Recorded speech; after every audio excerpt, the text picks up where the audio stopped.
మనం చూస్తున్న సైట్ వచ్చేసి దౌలతాబాద్ మండలంలో ఉంది సార్. డబల్ బీటీ రోడ్ కానుకొని ఈస్ట్ ఫేస్ లో ఉంటుంది.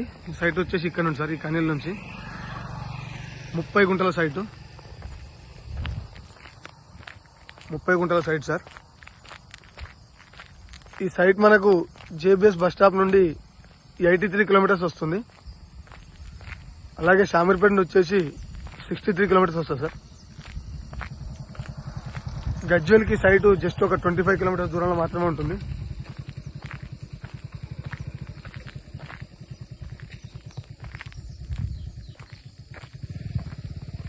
కొంచెం లైట్ గా ఎల్ షేప్ లో ఉంటుంది సార్ ఈ సైటు.